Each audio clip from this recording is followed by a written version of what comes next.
Hello everyone welcome to the channel. So आप कर रहे सी सैल साइकिल के कुछ इंपॉर्टेंट MCQs कीते। उस तो बाद नैक्सट टॉपिक है माइटोसिस। ठीक है, माइटोसिस बेसिकली की हुंदा है कि ਜਿਹੜੇ बॉडी ਦੀ नॉर्मल सैल्स ਦੀ ग्रोथ ਹੁੰਦੀ ਹੈਗੀ ਆ ਉਹਨਾਂ ਨੂੰ ਉਸ ਪ੍ਰੋਸੈਸ ਨੂੰ ਅਸੀਂ ਬੋਲਦੇ ਮਾਈਟੋਸਿਸ। ਜਦੋਂ ਸੈਲ ਡਿਵੀਜ਼ਨ ਹੁੰਦੀ ਹੈ ਜਿਹਦੇ ਨਾਲ ਕਿ ਨॉर्मल ਸੈਲਸ ਦੀ ग्रोथ ਹੁੰਦੀ ਹੈ ਉਹ ਮਾਈਟੋਸਿਸ ਹੈ।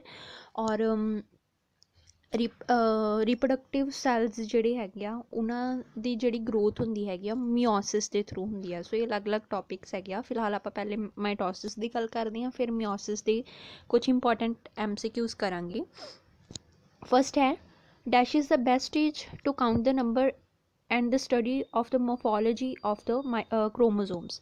ਕਿ ਕ੍ਰੋਮੋਜ਼ੋਮਸ ਨੂੰ ਸਟੱਡੀ ਕਰਨ ਦੇ ਲਈ ਅਗਰ ਅਸੀਂ ਕ੍ਰੋਮੋਜ਼ੋਮਸ ਦੀ ਮੋਰਫੋਲੋਜੀ ਦੇਖਣੀ ਹੈ ਕਿ ਉਹਦੇ ਕਰੈਕਟਰ ਮਤਲਬ ਪ੍ਰੋਪਰ ਉਹਦਾ ਸਟਰਕਚਰ ਦੇਖਣਾ ਹੈਗਾ ਆ ਤਾਂ ਕਲੀਅਰਲੀ ਸਾਨੂੰ ਕਦੋਂ ਦਿਖਾਈ ਦਿੰਦਾ ਹੈਗਾ ਕਿ ਇਸ ਸਟੇਜ ਦੇ ਵਿੱਚ ਅਸੀਂ number of chromosomes proper find out ਕਰ ਸਕਦੇ ਹਾਂ ਕਲੀਅਰ ਤਰੀਕੇ ਦੇ ਨਾਲ, ਜਿੱਥੇ ਸਾਨੂੰ ਕਲੀਅਰ ਦਿਖਾਈ ਦੇ। ਉਹ ਫਸਟ ਹੈ ਪ੍ਰੋਫੇਜ਼, ਮੈਟਾਫੇਜ਼, ਐਨਾਫੇਜ਼, ਦੈਨ ਟੀਲੋਫੇਜ਼। ਸੋ ਕਿਹੜੇ ਫੇਜ਼ ਦੇ ਵਿੱਚ ਪ੍ਰੋਪਰ ਕ੍ਰੋਮੋਜ਼ੋਮ ਦਿਖਾਈ ਦਿੰਦੇ ਹੈਗੇ ਆ, ਉਹਦੀ ਆਪਸ਼ਨ ਹੈਗੀ ਆਪਸ਼ਨ ਬੀ ਮੈਟਾਫੇਜ਼ ਦੇ ਵਿੱਚ। ਠੀਕ ਹੈ, ਹੁਣ ਜਿਹੜੀ ਮਾਈਟੋਸਿਸ ਹੈਗੀ ਇਹਦੇ टाइप्स होंगे है मैटाफेज, फिर एनाफेज होंगे आ, उस तो बाद होंगे प्रोफेज, दैन टीलोफेज होंगे आ।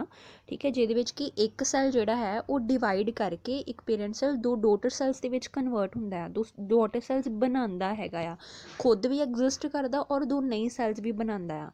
हुण ਜਿਹੜਾ ਮੈਟਾਫੇਜ਼ ਹੈ ਇਹਦੇ ਵਿੱਚ ਪ੍ਰੋਪਰ ਕ੍ਰੋਮੈਟਿਨ ਫਾਈਬਰਸ ਜਿਹੜੇ ਹੈਗੇ ਆ ਉਹ ਕੰਡੈਂਸ ਹੋਣਾ ਸ਼ੁਰੂ ਕਰਦੇ ਆ ਔਰ ਕ੍ਰੋਮੋਜ਼ੋਮਸ ਬਣਾ ਦਿੰਦੇ ਹੈਗੇ ਆ, ਔਰ ਅਸੀਂ ਨਾ ਕ੍ਰੋਮੋਜ਼ੋਮਸ ਨੂੰ ਪ੍ਰੋਪਰ ਦੇਖ ਸਕਦੇ ਆ ਔਰ ਕਾਊਂਟ ਕਰ ਸਕਦੇ ਆ ਨੰਬਰ ਆਫ ਕ੍ਰੋਮੋਜ਼ੋਮਸ। ਸੋ ਆਪਸ਼ਨ ਹੈਗੀ ਆਪਸ਼ਨ ਬੀ ਮੈਟਾਫੇਜ਼। ਸੈਕਿੰਡ ਹੈ spindle usually persist in the form of dash during the method of the cytokinesis। कि स्पिंडल फाइबर्स ਜਿਹੜੇ ਹੁੰਦੇ ਆ ਉਹ ਕਿਸ ਫਾਰਮ ਦੇ ਵਿੱਚ ਪਾਏ ਜਾਂਦੇ ਆ। ਸਪਿੰਡਲ ਕੀ ਹੁੰਦੇ ਹੈਗੇ, ਹੁਣ ਸੈੱਲ ਜਿਹੜਾ ਹੈ ਉਹਦੇ ਅੰਦਰ ਜਿਹੜਾ ਨਿਊਕਲੀਅਸ ਹੈ, ਠੀਕ ਹੈ, ਨਿਊਕਲੀਅਸ ਦੇ ਵਿੱਚ ਥੋੜ੍ਹਾ ਵੱਡਾ ਬਣਾ ਲੈਂਦੇ ਹਾਂ। ਹੁਣ ਇਹ ਸੈੱਲ ਹੈ, ਠੀਕ ਹੈ, ਸੈੱਲ ਦਾ ਜਿਹੜਾ ਨਿਊਕਲੀਅਸ ਹੈ, ਨਿਊਕਲੀਅਸ ਦੇ ਆਸ-ਪਾਸ ਬਣੇ ਹੁੰਦੇ ਆ ਸੈਂਟਰੀਓਲਸ। ਇਹੀ ਸੈਂਟਰੀਓਲਸ ਜਿੱਦਾਂ ਜਿੱਦਾਂ ਇੱਕ ਦੂਸਰੇ ਦੇ ਪੈਰਲਰ ਆਉਂਦੇ ਹੈਗੇ ਉੱਦਾਂ ਉੱਦਾਂ ਇਹਨਾਂ ਦੇ ਵਿੱਚ ਕੀ ਬਣਦੇ, ਇਸ ਤਰੀਕੇ ਦੇ ਸਪਿੰਡਲ ਫਾਈਬਰਸ ਬਣਦੇ ਹੈਗੇ ਆ। ਇਹਨਾਂ ਸਪਿੰਡਲ ਫਾਈਬਰਸ ਦੇ ਵਿੱਚ ਹੀ ਜਿਹੜੇ ਕ੍ਰੋਮੋਜ਼ੋਮਸ ਹੈਗੇ ਉਹਨਾਂ ਦੇ ਸੈਂਟਰੋਮੀਅਰ ਅਟੈਚ ਹੁੰਦਾ ਹੈਗਾ ਪ੍ਰੋਪਰ।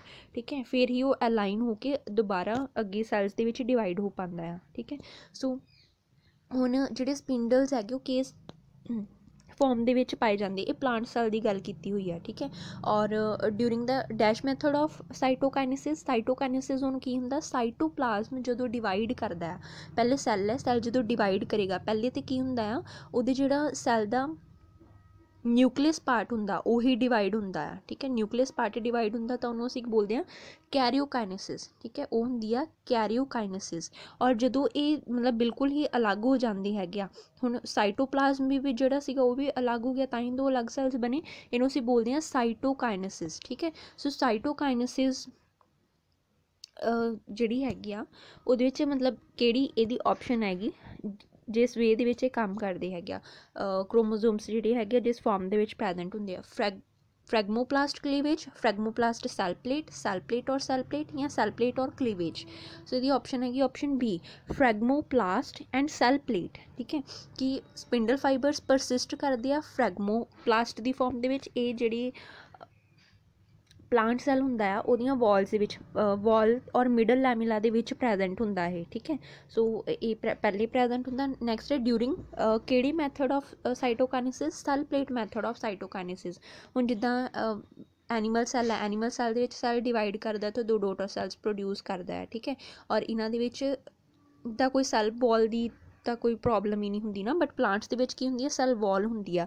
ਸੋ ਜਦੋਂ ਜਿਹੜੇ ਸੈੱਲ ਆ ਉਹ ਦੋਨੋਂ ਅਲੱਗ-ਅਲੱਗ ਬਣਦੇ ਆ ਅਤੇ ਉਹਨਾਂ ਦੇ ਵਿੱਚ ਸੈੱਲ ਪਲੇਟ ਦੇ ਥਰੂ ਪਹਿਲਾਂ ਉਹ ਸੈੱਲ ਅਲੱਗ ਹੁੰਦੇ ਹੈਗੇ ਆ। ਠੀਕ ਹੈ, ਇਸ ਕਰਕੇ ਇੱਥੇ ਹੈਗਾ cell plate method, B option ਆਏਗੀ ਫਰੈਗਮੋਪਲਾਸਟ ਔਰ ਸੈੱਲ ਪਲੇਟ। ਥਰਡ ਹੈ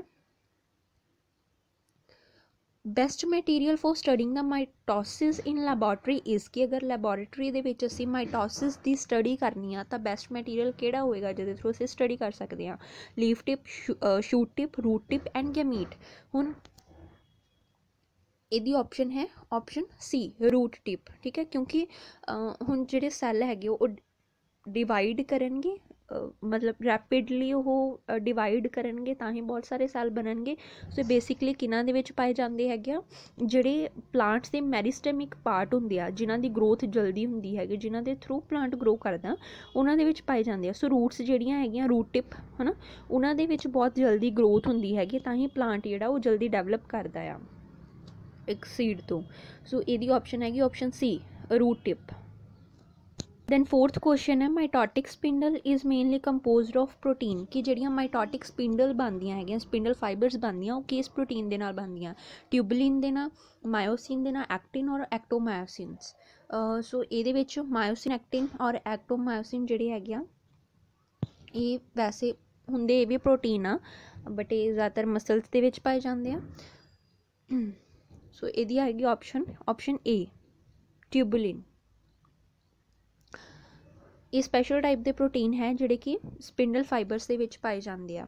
ਨੈਕਸਟ ਹੈ ਫਿਫਥ, ਮਾਈਕਰੋਟਿਬਿਊਲਸ ਆਰ ਐਬਸੈਂਟ ਇਨ। ਮਾਈਕਰੋਟਿਬਿਊਲਸ ਹੁਣ ਕਿਹਦੇ ਵਿੱਚ ਪਾਏ ਜਾਂਦੇ? ਮਾਈਕਰੋਟਿਬਿਊਲਸ ਜਿਹੜੇ ਇਹ ਸਾਈਟੋਸਕੈਲਟਨ ਦੇ ਵਿੱਚ ਪਾਏ ਜਾਂਦੇ ਆ। ਠੀਕ ਹੈ, ਆਪਾਂ ਚੈਪਟਰ ਪੜ੍ਹਿਆ ਸੀ ਸੈੱਲ ਵਾਲਾ, ਠੀਕ ਹੈ,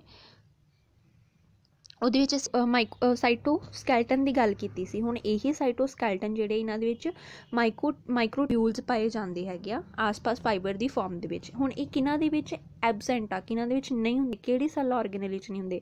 ਮਾਈਟੋਕੌਂਡਰੀਆ 'ਚ, ਫਲੈਜੇਲਾ, ਸਪਿੰਡਲ ਫਾਈਬਰਸ ਔਰ ਸੈਂਟਰੀਓਲਸ। ਸੋ ਇਹਦੀ ਆਪਸ਼ਨ ਆਏਗੀ ਮਾਈਟੋਕੌਂਡਰੀਆ। ਠੀਕ ਹੈ, ਮਾਈਟੋਕੌਂਡਰੀਆ ਦੇ ਵਿੱਚ ਖੁਦ ਦੀਆਂ ਸੈੱਲ ਆਰਗੇਨਲਸ ਪ੍ਰੈਜੈਂਟ ਹੁੰਦੀਆਂ, DNA ਪ੍ਰੈਜੈਂਟ ਹੁੰਦਾ ਹੈਗਾ ਆਪਣਾ, ਠੀਕ ਹੈ, ਐਨਰਜੀ ਫਾਰਮ ਕਰਨ ਦੇ ਲਈ, ਬਟ ਇਹਦੇ ਵਿੱਚ ਮਾਈਕਰੋਟਿਬਿਊਲਸ ਪ੍ਰੈਜੈਂਟ ਨਹੀਂ ਹੁੰਦੇ ਹੈਗੇ।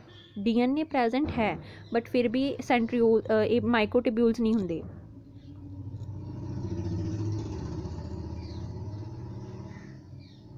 फिर है maximum chromosome number 631 in haploid cells is found in, कि ज़्यादातर किस हैप्लॉइड फॉर्म ਦੇ ਵਿੱਚ ਜਿਹੜਾ ਸੈੱਲ ਹੈਗਾ ਉਹਦੇ ਵਿੱਚ 631 ਨੰਬਰ क्रोमोसोम्स ਜਿਹੜੇ ਹੈਗੇ ਪਾਏ ਜਾਂਦੇ ਆ। ਸਭ ਤੋਂ ਜ਼ਿਆਦਾ क्रोमोसोम्स ਆਏ। हैप्लॉइड सैल मतलब N, ठीक है। डिप्लॉइड का मतलब ਹੁੰਦਾ 2N, डिप्लॉइड नहीं, हैप्लॉइड ਦੀ ਗੱਲ ਕੀਤੀ ਹੈ, मतलब N ਜਿਹੜੇ ਹੈ ਇਹਨਾਂ ਦੀ ਗੱਲ ਕੀਤੀ ਹੈ। ਸੋ ਡੌਗ ਦੇ ਵਿੱਚ ਓਫਿਓਗਲੋਜ਼ਮ, एलियम और कैट किन्हां दे विच पाए जाते हैं? सो इसकी ऑप्शन हैगी ऑप्शन बी, ओफियोग्लोजम। नैक्सट है, if a tissue has at given time 124 cells, how many cycles of mitosis had originally parental single cell undergone? ठीक है, कि अगर एक टिश्यू है, ठीक है, ਉਹਦੇ ਵਿੱਚ 124 ਸੈਲਸ ਹੈ ਔਰ ਇਹ ਇੰਨੇ ਸੈਲਸ ਕਿੰਨੀਆਂ ਮਾਈਟੋਟਿਕ ਡਿਵੀਜ਼ਨਸ ਤੋਂ ਬਾਅਦ ਬਣਨਗੇ, ਮਤਲਬ ਕਿੰਨੇ ਸੈੱਲ ਸਾਈਕਲ ਜਿਹੜੇ ਆ ਉਹਦੀ ਪ੍ਰੋਸੈਸ ਹੋਏਗੀ ਤਾਂ ਆਪਣੇ ਕੋਲ ਇੰਨੇ ਸੈੱਲ ਬਣਨਗੇ।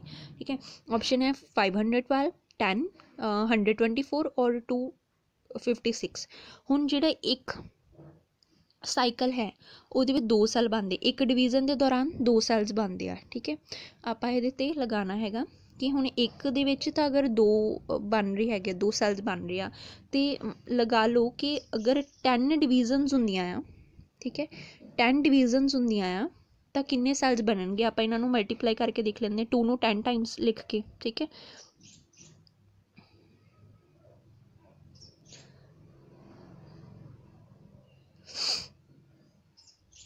ठीक है, अगर आप इन्हों मल्टीप्लाई करके देखा 2 to 4, 4 to 8, 8 to 16 है ना, इदा करके मल्टीप्लाई करके देखा तो अपने तो 124 आ जाने हैं।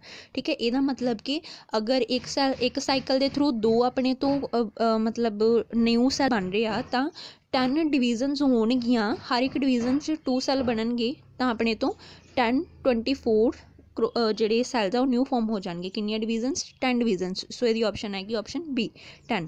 ਨੈਕਸਟ ਹੈ, in which of the following stage chromosome is minimum coiled, ਕਿਹੜੀ ਸਟੇਜ ਦੇ ਵਿੱਚ ਜਿਹੜੇ ਕ੍ਰੋਮੋਜ਼ੋਮਸ ਹੈਗੇ ਆ ਉਹਨਾਂ ਦੇ ਵਿੱਚ ਇੰਨੇ ਕੋਇਲਡ ਸਟਰਕਚਰ ਨਹੀਂ ਹੁੰਦਾ, ਕਿਉਂਕਿ ਹੁਣ ਹਿਸਟੋਨ, ਠੀਕ ਹੈ, ਹਿਸਟੋਨ ਜਿਹੜੇ ਹੁੰਦੇ ਆ ਉਹਨਾਂ ਤੋਂ ਅੱਗੇ ਕੀ ਬਣਦੇ ਹੈਗੇ ਆ? ऑक्टामर, हिस्टोन ऑक्टामर जो इकट्ठे हो जाते हैं तो वह अगे कोइल्ड या सुपर कोइल्ड फॉर्म के जाते हैं। ठीक है, वही सुपर कोइल्ड फॉर्म जी अगे क्रोमोजोम फॉर्म करती हैगी DNA तो। हिस्टोन DNA बनाते हैं, ਨੈਕਸਟ DNA ਜਿਹੜੇ ਆ ਕੋਇਲ ਸੁਪਰ ਕੋਇਲ ਫਾਰਮ ਦੇ ਵਿੱਚ ਜਾਂਦੇ ਆ ਤਾਂ ਕ੍ਰੋਮੋਜ਼ੋਮ ਫਾਰਮ ਕਰ ਦਿੰਦੇ ਹੈਗੇ ਆ। ਠੀਕ ਹੈ, ਹੁਣ ਕਹਿੰਦੇ ਕਿਹੜੀ ਸਟੇਜ ਜਿਹੜੀ ਹੈਗੀ ਉਹ 'ਚ ਕ੍ਰੋਮੋਜ਼ੋਮ ਮਿਨੀਮਮ ਕੋਇਲਡ ਹੁੰਦੇ ਆ, ਜ਼ਿਆਦਾ ਕੋਇਲਡ ਸਟਰਕਚਰ ਨਹੀਂ ਹੁੰਦਾ। ਇੰਟਰਫੇਸ 'ਚ, ਮੈਟਾਫੇਸ, ਪ੍ਰੋਫੇਸ ਕਿ ਐਨਾਫੇਸ। ਇਹਦੀ ਆਪਸ਼ਨ ਹੈਗੀ ਆਪਸ਼ਨ ਏ ਇੰਟਰਫੇਸ। ਹੁਣ ਇੰਟਰਫੇਸ 'ਚ ਕਿਉਂ ਘੱਟ ਹੁੰਦੇ ਕੋਇਲਡ ਸਟਰਕਚਰ, ਕਿਉਂਕਿ ਉਹਦੇ ਵਿੱਚ ਹੀ ਤਾਂ ਜਿਹੜੀ ਇਹ ਕ੍ਰੋਮੋਜ਼ੋਮ ਬਣਨ ਦੀ ਪ੍ਰੋਸੈਸ ਆ ਉਹ ਸਟਾਰਟ ਹੁੰਦੀ ਹੈਗੀ ਆ। ਬਣਦਾ ਤਾਂ ਨਹੀਂ ਕ੍ਰੋਮੋਜ਼ੋਮ ਉੱਥੇ, ਬਟ ਉਹਦੇ ਵਿੱਚ ਜਿਹੜੇ ਮਤਲਬ ਪ੍ਰੋਟੀਨ ਵਗੈਰਾ ਫੋਰਮ ਹੁੰਦੇ ਆ, ਹਿਸਟੋਨ ਵਗੈਰਾ ਹੁੰਦੇ ਆ, RNA DNA ਫੋਰਮ ਹੁੰਦਾ ਨਾ, ਉਸ ਸਟੇਜ ਦੇ ਵਿੱਚ ਇਹ ਘੱਟ ਕੋਇਲਡ ਸਟਰਕਚਰ ਹੁੰਦਾ। ਫਿਰ ਹੋਰ ਜ਼ਿਆਦਾ ਕੋਇਲਡ ਸਟਰਕਚਰ ਬਣੇਗਾ, ਕੰਪਲੈਕਸ ਸਟਰਕਚਰ ਬਣੇਗਾ ਤਾਂ ਉਹ ਕ੍ਰੋਮੈਟਿਨ ਫਾਈਬਰ ਤੋਂ ਅੱਗੇ ਕ੍ਰੋਮੋਜ਼ੋਮ ਬਣਾ ਦੇਗਾ। ਠੀਕ ਹੈ, ਸੋ ਆਪਸ਼ਨ ਏ ਇੰਟਰਫੇਸ। ਨੈਕਸਟ ਹੈ ਏ ਮਾਈਟੋਸਿਸ ਯੂਜਲੀ ਅਕਰਿੰਗ। ਹੁਣ ਮਾਈਟੋਸਿਸ ਆਪਾਂ ਬੇਸਿਕਲੀ ਪੜ੍ਹਦੇ ਹਾਂ ਕਿ ਮਾਈਟੋਸਿਸ ਔਰ ਮਿਓਸਿਸ ਦੋ ਤਰ੍ਹਾਂ ਦੀ ਹੁੰਦੀ ਆ, ਹੈ ਨਾ। ਹੁਣ ਜਿਹੜੀ ਮਾਈਟੋਸਿਸ ਆ ਉਹਦੇ ਫਰਦਰ ਟਾਈਪ ਹੁੰਦੇ ਆ, ਉਹਦੇ ਵਿੱਚ ਇੱਕ ਆਉਂਦਾ ਹੈ ਏ ਮਾਈਟੋਸਿਸ। ਹੁਣ ਇਹ ਮਾਈਟੋਸਿਸ ਕਿਹਨਾਂ ਦੇ ਵਿੱਚ ਹੁੰਦੀ ਆ, ਯੂਕੈਰੀਓਟਸ 'ਚ, ਪ੍ਰੋਕੈਰੀਓਟਸ 'ਚ, ਮੈਰੀਸਟੈਮਸ 'ਚ ਔਰ ਸਪੋਰ ਮਦਰ ਸੈਲਸ ਦੇ ਵਿੱਚ। ਸੋ ਇਹਦੀ ਪ੍ਰੋਕੈਰੀਓਟ ਆਰਗੇਨਿਜ਼ਮ ਦੇ ਅੰਦਰ ਆਪਾਂ ਜਿਨ੍ਹਾਂ ਦੀ ਗੱਲ ਕਰਦੇ ਹੋ ਜ਼ਿਆਦਾਤਰ ਯੂਕੈਰੀਓਟਿਕ ਆਰਗੇਨਿਜ਼ਮਸ ਹੁੰਦੇ ਆ, ਬਟ ਫਰਦਰ ਜਦੋਂ ਡਿਟੇਲ ਸਟੱਡੀ ਹੁੰਦੀ ਹੈਗੀ ਉਹਦੇ ਵਿੱਚ ਆਪਾਂ ਕਰਦੇ ਕਿ ਇਹ ਮਾਈਟੋਸਿਸ ਜਿਹੜੀ ਆ ਉਹ ਪ੍ਰੋਕੈਰੀਓਟਿਕ ਆਰਗੇਨਿਜ਼ਮਸ ਦੇ ਵਿੱਚ ਹੁੰਦੀ, ਲਾਈਕ ਬੈਕਟੀਰੀਆ ਵਗੈਰਾ, ਹੈ ਨਾ। ਉਸ ਤੋਂ ਬਾਅਦ ਹੈ 10th question, chromosomes duplication without the nuclear divisions refer to. ਕਿ ਜਦੋਂ ਕ੍ਰੋਮੋਜ਼ੋਮਸ ਡੁਪਲੀਕੇਟ ਹੁੰਦੇ, ਮਤਲਬ ਕ੍ਰੋਮੋਜ਼ੋਮ ਡੁਪਲੀਕੇਸ਼ਨ ਮਤਲਬ DNA ਕ੍ਰੋਮੋਜ਼ੋਮ ਹੋਰ ਕ੍ਰੋਮੋਜ਼ੋਮ ਬਣਾਉਂਦੇ ਹੈਗੇ ਆ। ਠੀਕ ਹੈ, ਕ੍ਰੋਮੋਜ਼ੋਮ ਡੁਪਲੀਕੇਸ਼ਨ ਮਤਲਬ ਕ੍ਰੋਮੋਜ਼ੋਮ ਹੋਰ ਕ੍ਰੋਮੋਜ਼ੋਮ ਬਣਾਉਂਦੇ ਆ, ਬਟ ਨਿਊਕਲੀਅਸ ਡਿਵਾਈਡ ਕੀਤੇ ਬਿਨਾ। ਹੁਣ ਦੇਖੋ ਜ਼ਿਆਦਾਤਰ ਤਾਂ ਕੀ ਹੁੰਦਾ ਹੈ, ਪਹਿਲੇ ਨਿਊਕਲੀਅਸ ਡਿਵਾਈਡ ਹੁੰਦਾ ਹੈ ਸੈੱਲ ਦਾ। ਠੀਕ ਹੈ, ਉਸ ਤੋਂ ਬਾਅਦ ਇਹ ਸਾਈਟੋਪਲਾਜ਼ਮ ਡਿਵਾਈਡ ਹੁੰਦਾ ਤੇ 2 ਸੈੱਲ ਬਣਦੇ ਆ। ਠੀਕ ਹੈ, ਹੁਣ ਕਹਿੰਦੇ ਕਿ ਇਹ ਨਿਊਕਲੀਅਸ ਵੀ ਡਿਵਾਈਡ ਨਾ ਹੋਏ ਤਾਂ ਵੀ ਕ੍ਰੋਮੋਜ਼ੋਮਸ ਜਿਹੜੇ ਉਹ ਡੁਪਲੀਕੇਟ ਹੁੰਦੇ ਆ, ਤਾਂ ਉਸ ਨੂੰ ਅਸੀਂ ਟਰਮ ਨੂੰ ਕੀ ਕਵਾਂਗੇ, ਮਿਓਸਿਸ, ਮਾਈਟੋਸਿਸ, ਐਂਡਰੋਜੈਨੇਸਿਸ ਕਿ ਐਂਡੋਮਾਈਟੋਸਿਸ। ਇਹਦੀ ਆਪਸ਼ਨ ਹੈਗੀ ਆਪਸ਼ਨ ਡੀ ਕਿ ਮਾਈਟੋਸਿਸ ਤਾਂ ਹੋ ਰਹੀ ਆ, ਸੈੱਲ ਡਿਵਾਈਡ ਮਤਲਬ ਡਿਵੀਜ਼ਨ ਤਾਂ ਹੋ ਰਹੀ ਆ, ਕ੍ਰੋਮੋਜ਼ੋਮ ਹੋਰ ਤਾਂ ਬਣ ਰਹੇ ਹੈਗੇ ਬਟ ਸੈੱਲ ਦੀ ਡਿਵੀਜ਼ਨ ਤੋਂ ਬਿਨਾਂ ਹੀ ਬਣ ਰਹੇ ਹੈਗੇ ਆ। ਸੋ ਉਹਦੀ ਆਣੀ ਹੈਗੀ ਆ ਆਪਸ਼ਨ ਡੀ ਐਂਡੋਮਾਈਟੋਸਿਸ। ਨੈਕਸਟ ਮਿਓਸਿਸ ਦੇ MCQ ਕਰਦੇ ਆ ਨੈਕਸਟ ਵੀਡੀਓ 'ਚ। Thanks for watching the video.